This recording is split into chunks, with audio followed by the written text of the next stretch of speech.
TV. Popolnoma uravnotežen program. Tudi, dragi državljanke, državljani in ostali, ki se še držimo tako ali drugače ali pulta. Naj se najprej upravičim za ta nastop. Jaz sem se iz politike umaknil že nekaj časa nazaj. Že dolgo sem samo še prijazni stric, ki ne sme na nekatere vožnje v Gardalandu brez spremstva odrasle osebe in ki vsake toliko ustanavlja neformalna združenja najvplivnejših ljudi v državi. Pač normalno upokojensko življenje.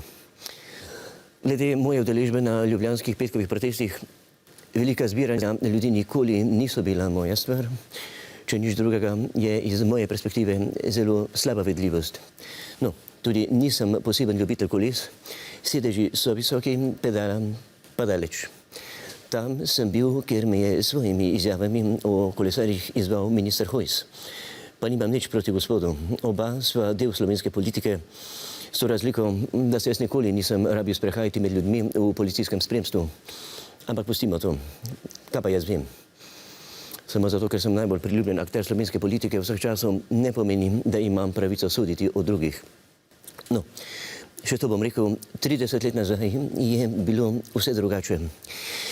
Takrat smo se pogovarjali, da bomo druga Švica, ne pa druga liga, kot smo danes. Ne trdim, da jaz vem bolje. Če me še sprašujete, se mi zdi, da trenutna vlada s komunikacijo nekoliko strelja mimo. Ampak kaj pa jaz vem o streljanju?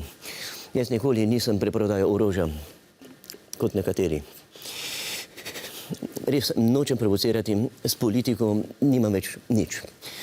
Želim si le miru in Zorana Jankovića za predsednika vlade. Torej, ker sem samo upokojenec, na aktualno politiko ne želim in ne morem vplivati. Zato tudi nič ne rečem. No, pa še to bom rekel, ne razumem, kaj se dogaja z levimi političnimi opcijami. Kakšne so to stranke? 10 let nazaj je izraz Lista Marjana Šarca pomenila seznam veselic s humorističnim programom. Zdaj je to naenkrat stranka. SAB je bila znamka švedskega avta, ki mu je odpadel en A. Stranka SD obstaja sicer že iz 90-ih, ampak za razliko od mene se oni nočejo upokojiti.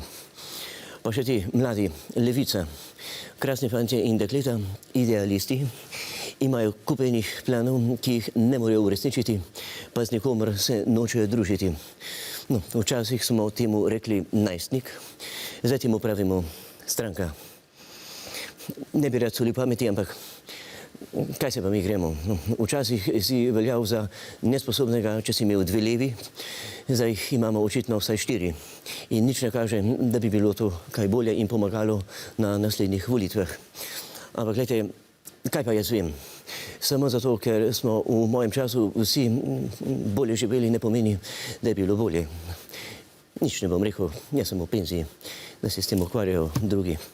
No, še zdaj bom povedal, jutri je nov dan, pojutrišnjem pa tudi.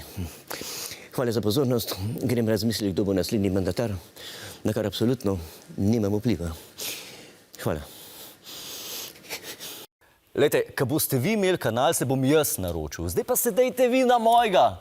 Je prav? No, evo, me veseli, da se strinjamo.